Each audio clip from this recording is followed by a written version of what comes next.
Howdy folks, and welcome back to World of Warships with Rear Admiral Jingles, and in today's video I had to think long and hard about actually including this battle in a video because it's guaranteed to cause controversy. It's not that it's a bad game, it's actually a very, very well played game. I'm sure you're going to agree once you've seen it, but how can we put this? Some of the choices that Spinnaker here in the American Tier 10 cruiser, the Des Moines, some of the choices that he's made are going to be a little controversial. And we're primarily talking here about his choice of consumables. Rather than taking the excellent, long duration American Tier 10 cruiser radar consumable, Spinnaker's gone with a spotting plane. In fact, he doesn't just have one spotter plane, he's taking the Catapult Aircraft Direction Center skill for his captain, which doubles the number of aircraft that get launched.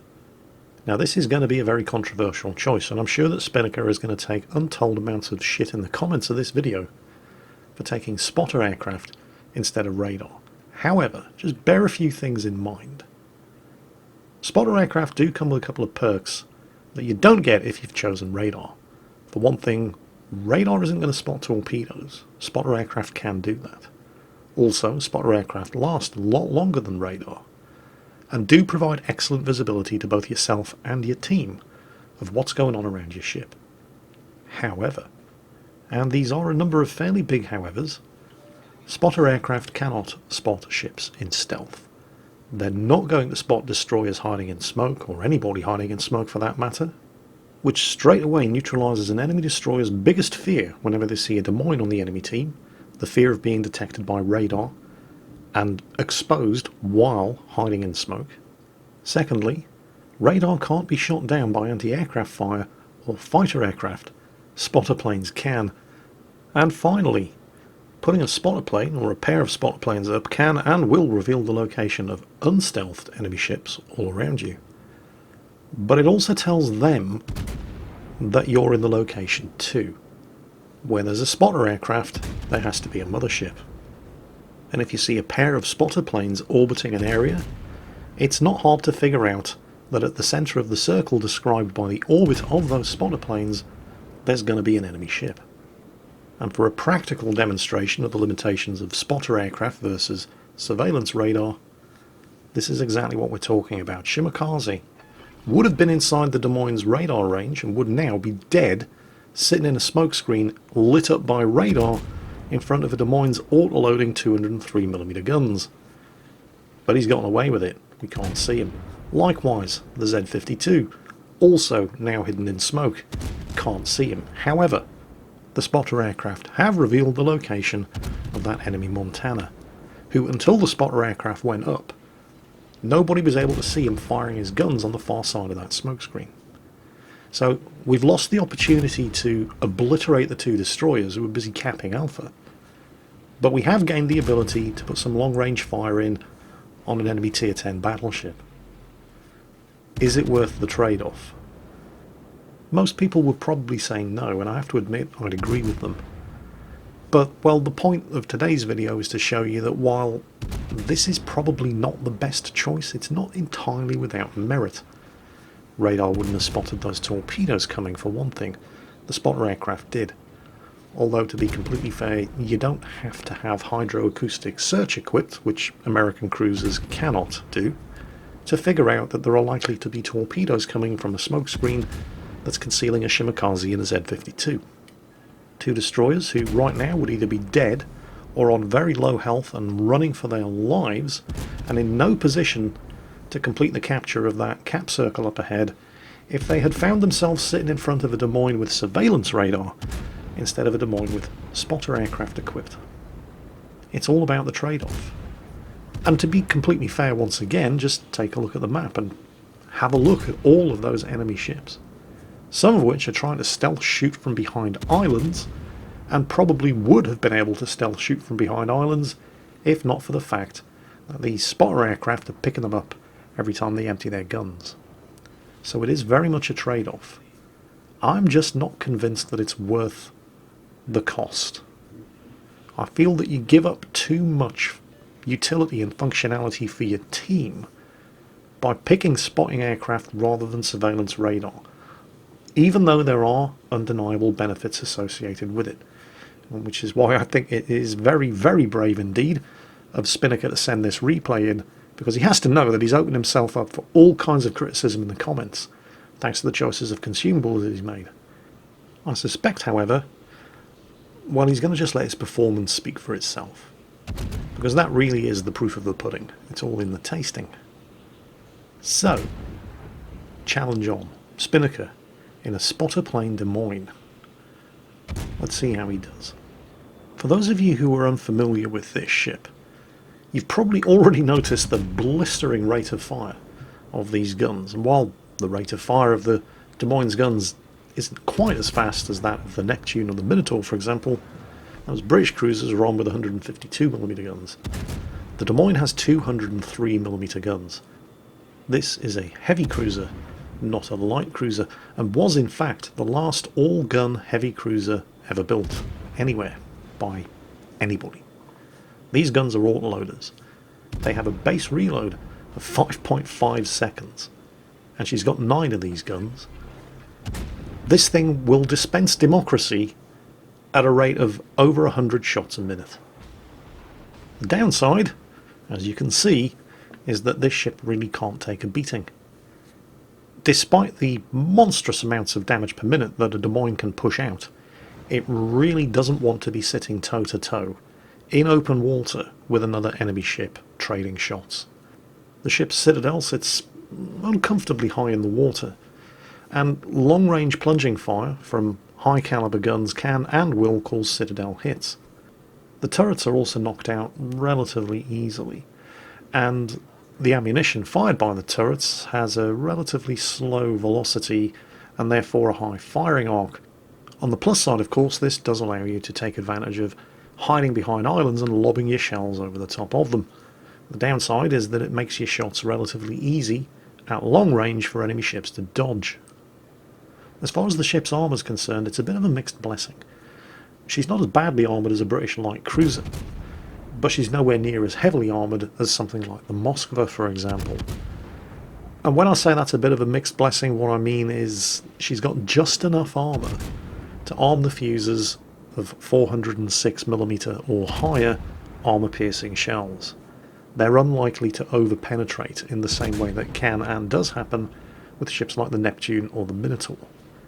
But she doesn't have enough armour to be able to deflect a 406mm or higher caliber shell from anywhere other than straight onto the bows. And that relative lack of armour also means that this ship takes a lot of damage from high explosive shells. On the other hand, you can actually take advantage of that. If you take the adrenaline rush skill, and most Des Moines captains do because it's not unusual, even during the normal course of a battle, for a Des Moines to take a lot of damage. This skill increases the reload of all types of armament other than anti-aircraft guns, so your main battery guns, your secondaries, and if you have them, your torpedoes. It increases the reload of all of these weapons by 0.2% for every full percent of damage that your ship has taken. Spinnaker's taken around about 50% damage right now, so he is currently enjoying a 10% reload buff on all of his weapons. And I suspect he also has the reload mod fitted for his ship, because again it's a bit of a no-brainer choice for Des Moines captains. And bearing all of that in mind, just have a look at his rate of fire right now. 5.5 seconds? Well, now it's 4.1 seconds. You see, this is the thing about the Des Moines, and the reason why it is so feared is because it actually becomes more dangerous the more damage has been inflicted on it.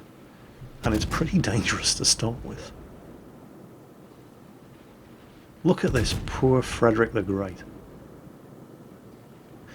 Despite the fact that this ship has one of the lowest base fire chances for any of the Tier 10 cruisers, it's just the sheer amount of lead that it throws down range that makes up for that relatively low initial base fire chance. Look at the number of fires that he's already set. Look at the number of shots that he's fired that have hit the target. These are the kind of numbers that you're more used to seeing on a gunboat destroyer, or an Atlanta, or a British light cruiser like the Neptune or the Minotaur. not a heavy cruiser. And there's another fire. That's his 10th fire set so far. That's not bad for guns that only have a base 14% chance of setting a fire on target with a high explosive shell. But it's the sheer volume of fire that he's putting down range that has allowed him to see these kind of numbers. Of course, all of this fire damage is meaningless unless you actually sink a target, something that he has so far failed to do. He has done a huge amount of damage so far through firing high explosive and setting fires on targets. In fact, there's the Witherer award. But unless you actually sink the targets you're shooting at, it's largely meaningless because they can heal back almost all of that damage.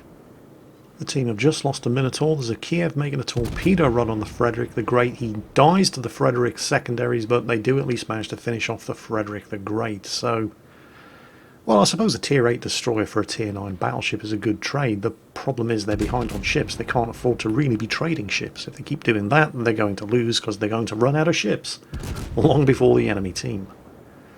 Spinnaker really needs to start sinking some targets. Oh, speaking of high fire chance, it's the Conqueror. I do like it when a Conqueror starts burning. Because it's poetic justice. He's set the fires, and the Conqueror is giving him broadside. Now he needs to start doing some damage that's going to stick. And so he switched to the armour piercing. An American 203mm armour piercing really is spectacularly good. It was unfortunate that his final high explosive salvo couldn't set an additional fire on that Conqueror after the Conqueror extinguished the first fires with his damage control, but I'm pretty sure, yep, he's dead. Okay, good. Spinnaker didn't get the kill, but, well, it doesn't matter. The point is, a kill was gotten. This team badly needs to start doing more kills. Spinnaker very lucky not to take a lot more damage in the side there from that Missouri. He's being targeted by 2 enemy ships. Now, he's no longer spotted, and he wasn't lucky enough to set the Missouri on fire. But the Missouri, of course, has radar.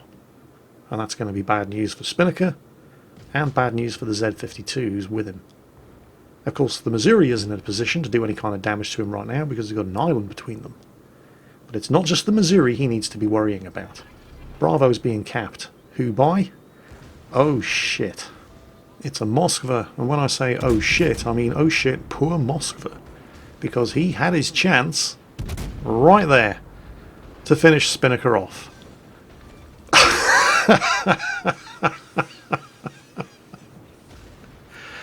The Moskva gets one chance against a Des Moines with its auto-loading guns at that kind of range, broadside on, with this kind of damage taken, with the reload mod and the adrenaline rush skill. The Moskva gets one chance to put the Des Moines down, and then just kind of has to sit there and take repeated armor-piercing salvos right through the broadside armor belt. And that really did not take very long at all, did it? And that's the kind of damage that you need to be doing in the Des Moines, the kind of damage that sticks and results in sunk ships. He's now up to 211,000 damage done, and he's just gotten his first kill. And with that amount of damage taken, he was down to a 3-second reload on these guns. That's the good news. The bad news is there's just him and the Z-52 left, which is kind of surprising considering the Z-52 just got lit up by a Missouri. And you can see that the Z-52 is just hanging on by a thread there, hiding around the side of an island, while Spinnaker is in the fight for his life with a Yamato of all things. The Yamato, however, is not finding this an easy fight, thanks to the sheer rate of fire of these 203mm guns when the Des Moines has taken this much damage. And the Z-52 starts adding to his problems by hitting him with a crossfire from behind the side of an island, and it is in fact the Z-52 who's going to claim the honour of putting the Yamato down, right after finishing off the Missouri with his torpedoes, so the Z-52 is safe for now. The same cannot be said for Spinnaker, who's in the worst possible situation in a Des Moines. He's on low health, he's in open water, he's got nowhere to hide, and he's spotted and being targeted by multiple enemy ships that he cannot see, which include 2 destroyers and the Japanese tier 10 heavy cruiser, the Zhao. He's hit, he's set on fire. It's only one fire, although he is on low health and he uses his damage control. It's the Shimakaze. momentarily spotted in the smokescreen, unleashes a salvo with his rear turrets, scores a hit, in fact 2 hits, gets the Confederate award, but doesn't sink the Shimakaze.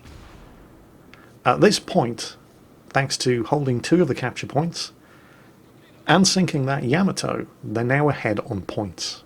So they need to stay alive and hold on to this lead. But hold on a second. Those torpedoes didn't come from that smokescreen. They came from over there. 2 sets of 3 torpedoes? It's not the Shimakaze. It's not the Zhao. That's the Z-52. He's over there. Or he was, when he fired those torpedoes. Well, Spinnaker is very wisely holding his fire.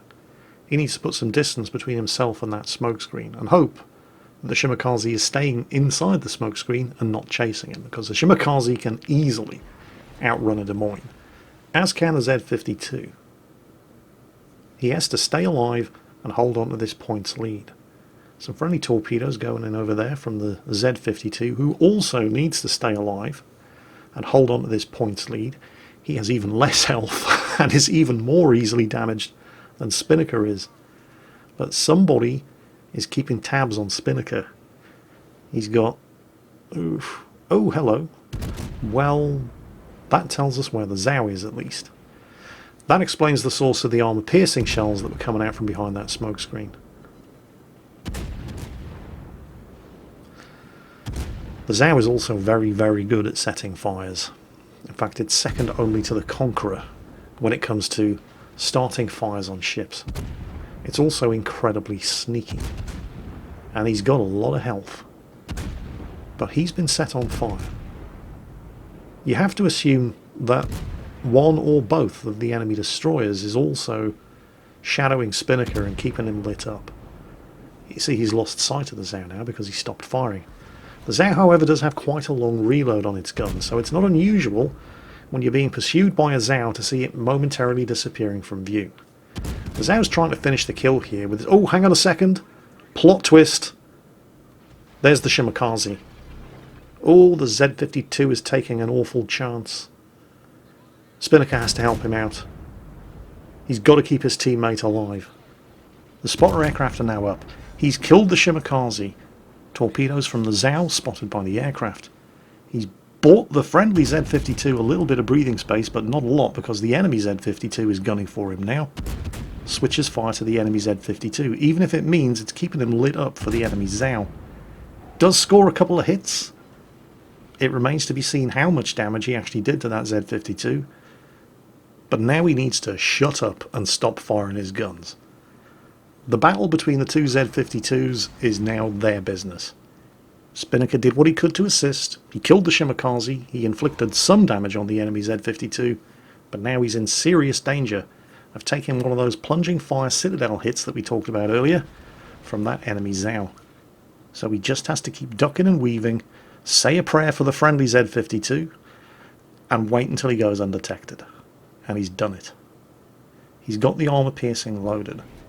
But the enemy Zhao is not going to keep shooting and giving his position away. And a Zhao has a much better stealth rating than a Des Moines. So he's probably going to see Spinnaker before Spinnaker sees him. And the friendly Z-52 has finished off the enemy Z-52, which meant that he was momentarily spotted and the Zhao took the shot. Which means that Spinnaker saw him at more or less the exact same time that the Zhao saw him. But the Zhao's guns aren't aiming at him, they're aiming at the Z-52. And he has failed to kill him. He's set him on fire with the high explosive. The Zhao uses the damage control. He switches to the armor piercing, and the Zhao commits the ultimate error of judgment in his haste to try to get the kill on this critically damaged Des Moines. He exposes his broadside. And just like the Moskva, with the slow reload on the Zhao, you're only ever going to get one chance. And he blew it. So that's one hell of a game and some critical decision making there from Spinnaker in the American Tier 10 cruiser, the Des Moines, with a highly controversial consumable choice there. Very brave of you, Spinnaker, particularly for sending it into me. I'm sure you're going to come in for some criticism in the comments, but, well, if it's stupid but it works. 274,000 damage. 3,184 base XP, and yes, one very, very surprised Moskva there. And not just the Moskva, I think the entire enemy team was surprised. How the hell did they lose that game? I mean, you and that Z52 carried your pants off. Thank you very much for sending it in. Everybody else, I hope you enjoyed it. And as always, take care, and I'll catch you next time.